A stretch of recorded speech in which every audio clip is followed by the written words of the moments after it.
23వ సర్గ. రాత్రి తెల్లవారినది. విశ్వామిత్రుడు ముందు లేచి నదికి ఏగి తన అనుష్ఠానము నెరవేర్చుకొని ఆర్ఘ్యప్రదానము సూర్యోపస్థానము చేసి వచ్చాను. పరున్న రాముని చూచినాడు. ఆ సౌందర్యము మోహజనకముగా ఉన్నది. మేలుకొల్పవల్లని వచ్చి తినని మరచి ఆయన సౌందర్యంను అనుభవించి పరవశుడై, ఆహా, కౌసల్య ఎంత తపస్సు చేసినది! ఇంతటి సౌందర్య రాశిని సాక్షాత్తు పరబ్రహ్మ స్వరూపిణి తన గర్భంను ధరించినదే అన్ని ఒక్కసారి కౌసల్యపై మనసు పోయినది. ఎంత గొప్ప కుమారుని కన్న తల్లి కౌసల్య అని కౌసల్య సుప్రజ అన్నాడు. కౌసల్య మంచి పుత్రుణ్ణి కన్న తల్లి అని ఆమెను మెచ్చుకున్నాడు. విశ్వామిత్రుడు గాయత్రి మంత్ర ద్రష్ట ఉషకాలంననే సరయూ నదిలో గాయత్రి మంత్రమును జపించి దానిచే ప్రతిపాదింపబడు దైవమును సూర్యమండలమునందు దర్శించి అనుభవించి వచ్చినాడు. గడ్డి పాన్పుపై పరున్న రాముణ్ణి చూచినాడు. ఆహా, సూర్యమండలాంతర్వర్తియగు ఆ నారాయణుడే లోకమును ధర్మమార్గమున నడుపుటకై అధర్మమును అంతమొందించుటకై నరుడిగా జన్మించినా గాని రావణుడు చనిపోడని నరుడుగా వచ్చుటకు కౌసల్య గర్భంన ప్రవేశించినాడు. ఆ తల్లి ఎంత ధన్యురాలో! అంతటి పరతత్వము ఇంతటి సులభమై దిగివచ్చినది.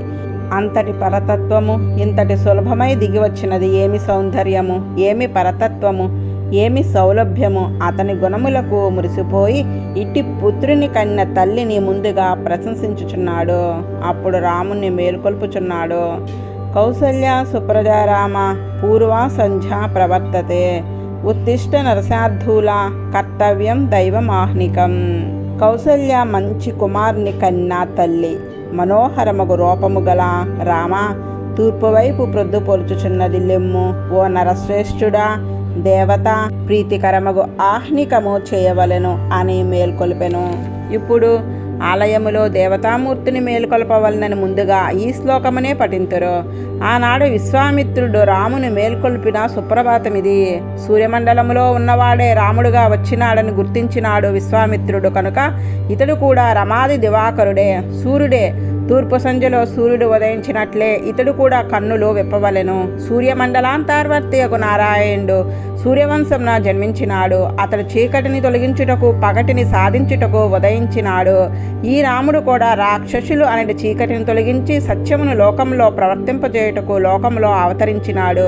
నిద్రపోవుచున్నప్పుడే అందమును చూచి తిని మేల్కొనినప్పుడు అందమును కూడా చూడవలను. కావున రామ లెమ్ము, గాయత్రి మంత్ర జపముచే లోపలి రజస్తమస్సులు తగ్గినవి కానీ వాని వాసనలు ప్రత్యక్షంగా నిన్ను దర్శించి అనుభవించిన నాడు గాని తొలగవు. నా మనసులో తొలి సంధ్య ఇప్పుడు సాగుచున్నది కనుక లేచి నీవు చూచినచో నాలోని తమసు పూర్తిగా విచ్చిపోవును. నీవు ఈ లోకమునకు నరుడిగా వచ్చినది నిద్రించుటకు కాదు, దేవతా కార్యమును నెరవేర్చుటకు. ఇప్పుడు దేవతల కొరకు నేను చేయు యజ్ఞమును పూర్తి చేయవలను కదా.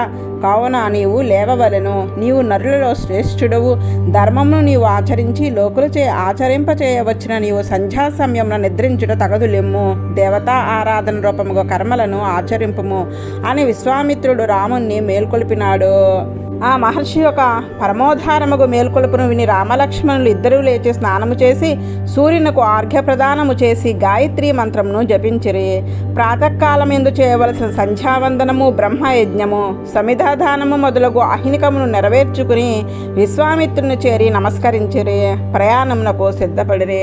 వారు నడుచుచుండగా సరయూ నదిలో గంగానది సంగమించడి స్థలమును దర్శించిరి. అచ్చట తేజస్యాడు ఋషులు అనేక వేల సంవత్సరముల నుండి తపస్సు చేయుచుండిరి. అటే ఆశ్రమంను చేరుచుండిరి. ఆ ఆశ్రమంను చూచి రామలక్ష్మణులు విశ్వామిత్రునితో ఇట్లు పలికిరి. ఈ పవిత్రముగా ఆశ్రమము ఎవరిది? ఇందు ఎవరు నివసించుచున్నారు? మాకు తెలుసుకొనవలనని కుతూహలముగా ఉన్నది అని ముద్దుగా వారు మాట్లాడుచున్న మాటలు విని విశ్వామిత్రుడు మందహాసము చేసెను. రాముడు శ్రీ మహావిష్ణువే అని విశ్వామిత్రుడు ఎరుంగవలను. కానీ అతడు నరుడుగా తన వెంట నడుచుచు బాలుడుగా ఏమీ తెలియని వాని వల్లే ప్రశ్నించుచున్నాడని విశ్వామిత్రునకు నవ్వు వచ్చెను.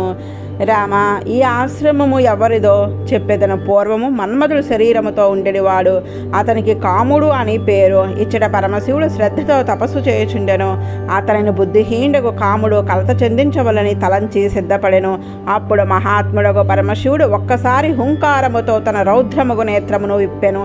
దానితో కాముని శరీరము సర్వావయములో శిథిలమై జారిపడెను. తర్వాత పరమశివుడు వివాహం చేసుకొని మరద్గుణముతో ఏగినాడు. ఇచ్చటనే మహాత్ముడకు శివునిచే కాముడు శరీరము లేనివాడుగా చేయబడెను. అప్పటి నుండి ఆ మన్మధుడు అనంగుడు శరీరము లేనివాడు ఆయను. ఇచ్చట అతని శరీరము నేలబడినది కనుక ఈ దేశమునకు అంగదేశము అని పేరు. అతని ఆశ్రమము ఇది. అతడు తపస్సు చేసుకున్నాడు. సేవించిన శిష్యులకు మునులు ధర్మపరులై ఇచ్చటనే ఉండిరి. ఈ ఆశ్రమమునందు ఉండుటచే వారికి పాపము లేదు. మనము ఈ రాత్రి ఈ ఆశ్రమమున ఉందుదుము. ఇది గంగా సరియు నదుల మధ్య దేశము. ఈ రాత్రి ఇచ్చట ఉండి రేపు ఉదయంన ఈ నదిని దాటిని వెళ్ళదము. ఈ ఆశ్రమమునందు ఉన్న తపస్యాలను సేవింతుము అని వారు మాట్లాడుకొనుచున్న మాటలను తపస్సు చే దివ్య జ్ఞానము గల మునులు ఎరింగెరి. తమ ఆశ్రమమునకు రామునితో విశ్వామిత్రుడు వచ్చెనని విని పరమప్రీతి నందు మునులందరూ సంతోషముతో ఆర్ఘ్యమును పాద్యమును ఆతిథ్యమును తీసుకుని ఎదురేగి విశ్వామిత్రుడిని సేవించిరి. తరువాత రామలక్ష్మణులకు కూడా అతిథి సపర్యలు చేసిరి. అచ్చట ఉన్న మునులతో కలిసి ఆ రాత్రి ఆ కామాశ్రమమునందు సుఖముగా నివసించరి. ధర్మాత్ముడకు విశ్వామిత్రుడు మనసును అలరించి కథలతో రామలక్ష్మణులను సంతోషపరచుచు ఆ రాత్రి గడిపెను. 24వ సర్గ. తెల్లవారినది. రామలక్ష్మణులు తమ ఆహ్నికమును పూర్తి చేసుకున్నది. విశ్వామిత్రునితో నదీ తీరమునకు చేరిరి. ఆ మునులందరూ మంగళకరమగు ఒక నౌకను నదిని దాటుకు సిద్ధము చేసి విశ్వామిత్రునితో ఇట్లో చెప్పారు. రాజపుత్రులను తోడుకొని మీరు ఈ నౌకను ఆరోహింపుడు. మార్గంన మీకు ఏ విధముకు అమంగళములు కలగకుండుగాక. విలంబము చేయకుడు. వారి మాటలను విశ్వామిత్రుడు విని అట్లే అని ఆ ఋషులను పూజించి రామలక్ష్మణులతో ఆ నదిని దాటెను. నది మధ్యలో పెద్ద సంరంభముతో ధ్వని వినిపించుచున్నది. నౌకపై అధిరోహించి నదిని దాటుచుండగా మధ్యలో పెద్ద ధ్వనిని విని విశ్వామిత్ర మహర్షిని వారు ఇట్లు ప్రశ్నించిరి. ఇచ్చట నీరు ఎగిసిపడుచున్నది, పెద్ద ధ్వని వచ్చుచున్నది, ఇది ఏమి? రాముని మాటలు విని కుతూహలం గలవాడే విశ్వామిత్రుడు ఆ ధ్వనిని గూర్చి ఇట్లు చెప్పుచున్నాడు. పూర్వము బ్రహ్మ కైలాస పర్వతమునందు తన సంకల్పముచే ఒక సరస్సును నిర్మించెను. దానిని మానస సరస్సు అందురు. ఆ సరస్సు నుండి ఒక నది ప్రవహించినది. ఇది పవిత్రమైన నది. ఆ నది అయోధ్య చుట్టూను పారుచున్నది. ఆ నదియే సరయూ నది అందురు. ఆ నది ఇచ్చట గంగా నదిలో కలియుచున్నది. ఆ నదులు కలియుటచే వచ్చిన శబ్దమే ఈ శబ్దము. రామ, శ్రద్ధతో నమస్కరింపుము. ఇట్లు చెప్పగానే వారిద్దరూ ఆ నదికి నమస్కారము చేసిరి. గంగకు దక్షిణ వైపు ఒడ్డును చేరిరి. ఆ ఒడ్డున ఘోరముగు వనము ఉన్నది. అది జనసంచార రహితమై ఉన్నది. చీకురు వాయులు అనడి పక్షులు అరుపులతో అడవి ప్రతిధ్వనించుచున్నది. భయంకరమైన మృగములు పక్షులు దారుణముగా అరుచుచున్నవి. సింహములు, పెద్ద పులులు, వరాహములు, ఏనుగులు అందు సంచరించుచున్నవి. వేరు వేరు రకముల వృక్షములు అంతటను విస్తరించి ఉన్నవి. విశ్వామిత్ర మహాముని ఆ వనమును చేరగానే రామునితో ఆ వనమును గూర్చి ఇట్లో చెప్పుచున్నాడు. రామ, ఈ వనము చాలా భయంకరమైనది. పూర్వం ఇచ్చట మలదము, కరుసము అనే పేరు గల 2 దేశంలో ఉండేవి. అవి దేవతా నిర్మాణముచే నిర్మించబడినవి. పూర్వం వృత్రాసుని చంపిన తర్వాత బ్రహ్మహత్యా దోషము ఇంద్రుని ఆక్రమించెను. అప్పుడు మలము, ఆకలి ఇంద్రునకు అధికముగా కలిగెను. దేవతలు, ఋషులు తపోబలముతో ఇంద్రునకు మంత్రపూతములకు కలసజలముతో స్నానము చేయించిరి. ఆ స్నానము చే ఇంద్రుని మలము కరుసము అనగా ఆకలి క్రిందకు జారిపోయెను. అప్పుడు ఇంద్రుడు మల కరుసములు పోయి పరిశుద్ధుడాయను. కరుషము అనగా ఆకలి. అప్పుడు ఇంద్రుడు ఆనందించెను. మలము కరుసము తన నుండి కొనిపోగా వాణ్ణి ఈ దేశము భరించినది. కావున ఈ దేశమునకు మలదము, కరుసము అనే పేరు కలిగెను. తన బలమును ఆ దేశంలో భరించినవని అభివృద్ధిగా ఉండుటకు గొప్ప ప్రసిద్ధి చెందినట్లు వరమునిచ్చెను. దేవతలు ఇంద్రుడిని ప్రశంసించిరి. ఇంద్రుడు కృతజ్ఞతతో ఆ దేశంను గౌరవించినందుకు వారు అభినందించిరి. చాలా కాలము ఈ దేశములో అభివృద్ధితో ఒప్పుచుండెడివి. కొంతకాలము తరువాత కామరూపము గల ఒక యక్షకాంత 1000 ఏనుగుల బలము గలదే ఆశ్చర్యకి వచ్చినది. ఆమె పేరు తాటక. ఆమె పేరు విన్నంతనే విశ్వామిత్రునకు భయము కలిగెను. రామ, నీకు మంగళము అగుగాక అని దీవించెను. తాటక సుంధని భార్య. ఆమె కుమారుడు ఇంద్రునితో సమానమైన బలము గలవాడు. మారీచుడు అతని పేరు. అతడు రాక్షసుడు. మహాపరాక్రమశాలి, విశాలముగు నోరు, శరీరము గలవాడు, భయంకరమైన ఆకారము గలవాడు, ప్రజలకు భయమును కలిగించుచున్నాడు. ఇచ్చటికి 1.5 యోజనముల దూరంలో ఆమె మార్గమును అడ్డగించి ఉండును. మనము ఆ తాటక వనమునకే వెళ్ళవలెను. నీ బాహుబలముతో ఆ ధూర్తురాలకు తాటకను చంపవలెను. ఈ దేశమును నిష్కటంకంగా చేయము. ఈమె ఈ దేశమందు ఉండుటచే ఎవ్వరను ఇచ్చుటకు రాలేకున్నారు. ఈ వనమును గూర్చి నీకు అన్ని విషయములు వివరముగా చెప్పి తినని విశ్వామిత్రుడు విరమించెను. 25వ సర్గ. విశ్వామిత్ర మహాముని చెప్పిన తాటకా వృత్తాంతమును విని శ్రీరాముడు ఇట్లో అడుగుచున్నాడు. యక్షుల అంతా పరాక్రమశాలు కారని ప్రసిద్ధి కదా. యక్షకాంత అయిన తాటకకు 1000 ఏనుగుల బలము ఎట్లు కలిగెను అని విశ్వామిత్రుడు చెప్పెదను వినుము. ఆమెకు ఒక వరము చే ఆ బలము వచ్చినది. పూర్వము సుకేతువు అను పేరు గల పరాక్రమవంతుడగు ఒక మహాయక్షుడు ఉండేవాడు. మంచి నడువడి కలవాడు. అతనికి సంతానము లేదు. అతడు గొప్ప తపస్సు చేసెను. బ్రహ్మ సంతసించి ఆ యక్షరాజులకు ఒక కన్యారత్నమును నొసంగెను. ఆమె పేరు తాటక. బ్రహ్మయే ఆమెకు 1000 ఏనుగుల బలము ఉండునని వరము ఇచ్చెను. ఆమె అంతకంతకు పెరుగుచు రూపము యవ్వనము కలిగి యక్షపుత్రుడగు సుంధుని పరిణయము ఆడెను. కొంతకాలమునకు వారికి కుమారుడు కలిగెను. అతని పేరు మారీచుడు. అతడు కూడా భ్రమ కలవాడై ఎవరి చేతను సహింపశక్యము గాని వాడై ఉండెను. అతడు శాపము వలన రాక్షసుడు ఆయను. సుందుడు చనిపోయిన తర్వాత తాటక తన కుమారుడు మారీచునితో కలిసి తన భర్తను చంపిన అగస్త్యునిపై పగ తీర్చుకుంటకే అతనిపై పడెను. భర్తను చంపినాడని అగస్త్యుని చంపి తినవల్లని గర్జించుచూ వెళ్ళి పైబడెను. మీదకు వచ్చి పైబడుచున్న ఆమెను చూచే మహర్షి అగస్త్య భగవానుడు మారీచుని తాటకుని కూడా రాక్షసులుగా ఉందురుగాక అని శపించెను. అప్పటి నుండి ఆ యక్ష మనుష్య భక్షణము చేయుచు వికృతమైన రూపము ముఖము కలదై ఉండేది. ఆమె ముందు చాలా అందమైనది, కానీ అగస్త్యుని శాపము చే వికృత రూపము వచ్చినది. శాపము ఇచ్చినాడన్న కోపము చే తాటకే ఆ అగస్త్యుడు సంచరించడి వనమునంతను నాశనము చేయనారంభించినది. రామ, ఈ యక్షకాంత చాలా భయంకరమైనది, దుష్ట ప్రవర్తనము గలది. గోవులకు బ్రాహ్మణులకు హితమును కలిగించుటకు దుష్ట పరాక్రమము గల ఈమెను చంపవలెను. నీవు తప్ప 3 లోకములలో శాపము చేత విజృంభించిన ఈమెను చంపుటకు సిద్ధపడేవాడు ఎవ్వడునూ లేడు. స్త్రీని చంపుటి అని నీవు మనసును సంకోచించవద్దు. నీవు రాజకుమారుడువు. 4 వర్ణముల వారికి హితమును కలిగించుటయే నీ కర్తవ్యము. నృశంసవా ప్రజారక్షణ కారణాత్ పాతకం వా సా దోషం వా కర్తవ్యం రక్షతా సత రాజ్యభార నియుక్తానం ఏష ధర్మః సనాతనః. రాజ్యరక్షణకు నియమింపబడిన రాకుమారులు ప్రజారక్షణకు అవసరమైనప్పుడు క్రూరమే అయినను కాకపోయినను నిందింపదగినది అయినను పాపమైనను ఎట్టి కర్మను ఆచరించినను ప్రజారక్షణము జరుగునో అట్టి కర్మను చేయవలెను. రాజ్యభారమందు నియమింపబడిన రాకుమారులకు ఇది సనాతన ధర్మము. ఈ తాటక అధర్మమును ఆచరించుచున్నది. ఈమెకు ధర్మము లేదు, అందుచే ఈమెను చంపుట దోషము కాదు. పూర్వము ఇంద్రుడు విరోచనుని కుమార్తె మందరను భూమినే ఆమె అంతమందించుటకు సిద్ధపడగా చంపినాడు. ఒకప్పుడు శుక్రుడు రుద్రుని వద్దకు వెళ్లి తపస్సు చేయుచుండగా దేవతలు అసురులను శుక్రుడు లేని సమయంలో చూచి హింసించుచుండిరి. అప్పుడు అసురులు శుక్రుని తల్లిని శరణు పొందిరి. ఆమె అసురును రక్షించుట కొరకు దేవతలను చంప సమకట్టినది. అప్పుడు ఇంద్రుడు ప్రార్థింప విష్ణువు ఆమె శిరస్సును ఛేదించినాడు. ఈ విధముగా పూర్వం ఎందరో మహాత్ములకు రాజులు అధర్మము ఆచరించని స్త్రీలను చంపినారు. కావున నీవు ఈమెను చంపుము.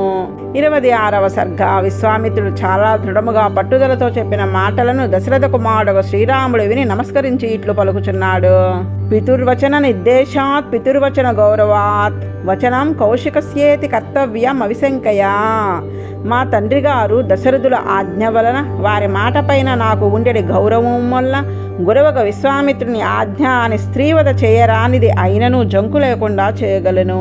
అయోధ్యలో పెద్దల మధ్య మహాత్ముడుకు దశరథుడు విశ్వామిత్రుని ఆజ్ఞ మీరరాదని ఆజ్ఞాపించినారు. ఆ తండ్రి ఆజ్ఞ ప్రకారము బ్రహ్మవేత్త అయిన విశ్వామిత్రుని శాసనమును అనుసరించి తాటకవధ చేయుటయే ఉత్తమము, తప్పక చేయగలను, సందేహింప పనిలేదు. గో బ్రాహ్మణ హితార్థాయ దేవస్యాస సుఖాయ చ తవ చైవ ప్రమేయస్య వచనం కర్తుముజ్యతః. గోవులకు బ్రాహ్మణులకు మేలు కలిగించుటకును దేశము సుఖముగా ఉండుటకును విశ్వామిత్రుని ఆజ్ఞను పాటించగలను అని చెప్పి విల్లు చేత భూని నారి సారించి తీవ్రముగు ధ్వని చేయగా ఆ ధ్వనితో దిక్కులు నిండెను. ఆ శబ్దంతో తాటకావనంలో ఉన్న వారందరూ భయము పొందిరి. తాటక ఆ శబ్దం చే మోహమునంది ఏమి చేయవలనో తోచనిదే తీవ్రముగు కోపంతో ఆ శబ్దం ఎటు నుండి వచ్చుచున్నదో అటు పరిగెత్తుచూ వచ్చుచున్నది. వికృతముగా ఆమె రూపమును రాముడు చూచెను. ఆమె చాలా ఎత్తుగా లావుగా ఉండెను. రాముడు లక్ష్మణునితో, లక్ష్మణ, చూచితివా ఈ యక్షకాంతయగు తాటక భీకరమగు రూపమును, ఈమెను చూచినంత మాత్రముననే పిరికివారి గుండెలు బ్రద్దలగును.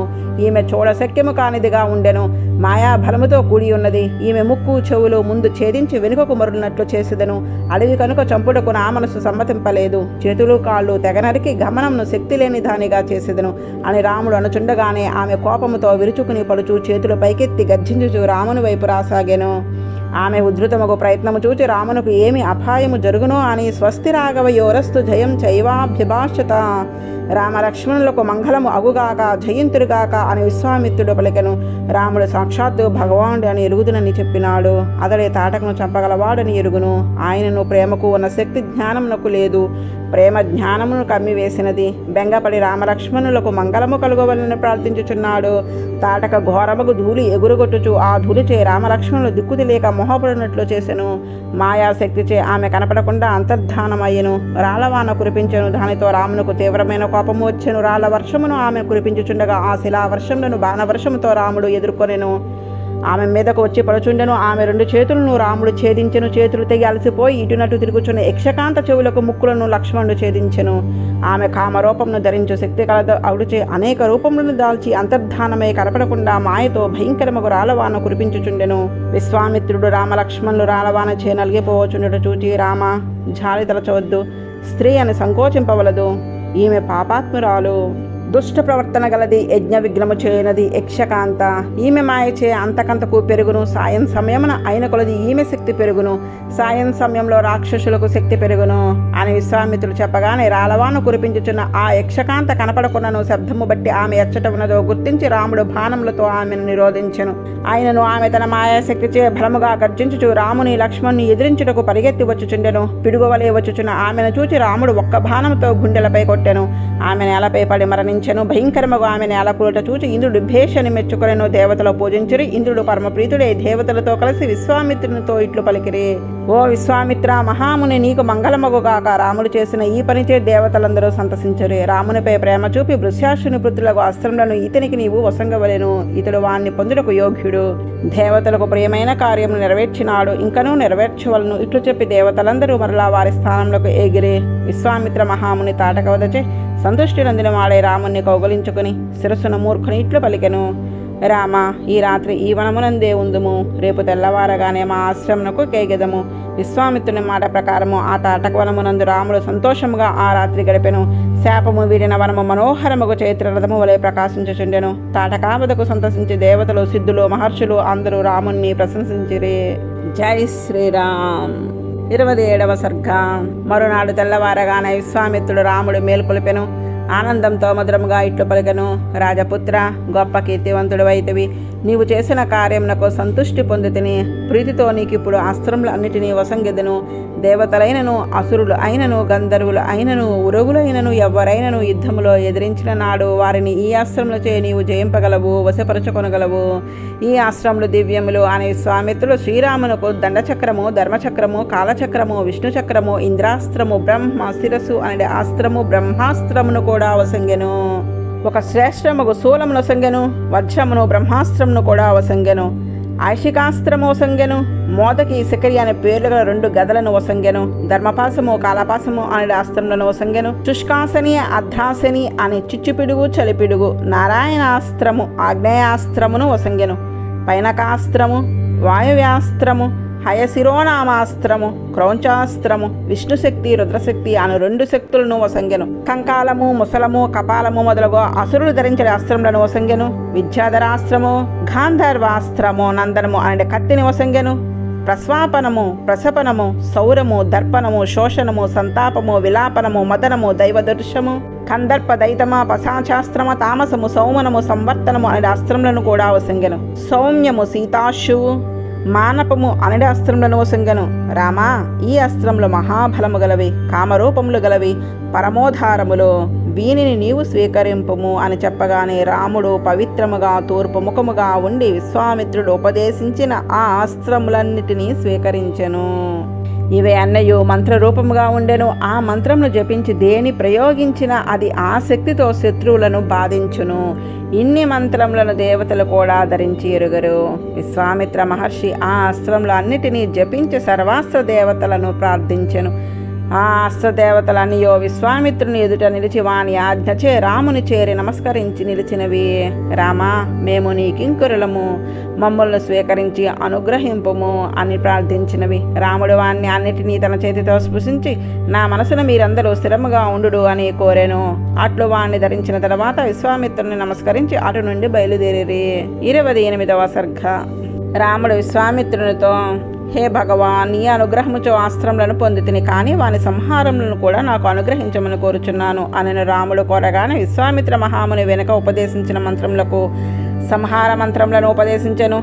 సత్యవంతము, సత్యకీర్తి, దృష్టము, రభసము, ప్రతిహారితము, పరాంగుకము, లక్షాక్షము, విషమము, దృఢనాభము, సునాభము, దశాక్షము, శతవక్త్రము, దశశీర్షము, శతోధరము, పద్మనాభము, మహానాభము, దుందునాభము, సునాభకము, జ్యోతిషము, కృశనము, నైరాస్యము, విమలము, యోగాంతరము, హరిద్రము, దైత్యము, ప్రశమనము, సాచిర్మాలి, ధృతిమాలి, వృత్తిమంతము, రుచితము, పితృ సౌమసవనము, విదూతము, మకరము, కరవీరకరము, ధనము, ధాన్యము, కామరూపము, కామరుచి, మోహము, ఆవరణము, జృంభకము, సర్వనాభము, సంతానము, వరణము అనేది సంహార అస్త్రములను కూడా శ్రీరాముని కొసంగెను. రామా, నువ్వు యోగ్యుడవని నీకు ఈ కామరూపములు ప్రకాశవంతములకు మంత్రములను సంగీతని స్వీకరింపుము అని విశ్వామిత్రుడు చెప్పెను. రాముడు అట్లే అని వినయముతో స్వీకరించెను. ఆ అస్త్రములనియో దివ్యములు ప్రకాశవంతములకు రూపములను దాల్చి మూర్తిమంతముగా రాముని ఎదుట నిలిచినవి.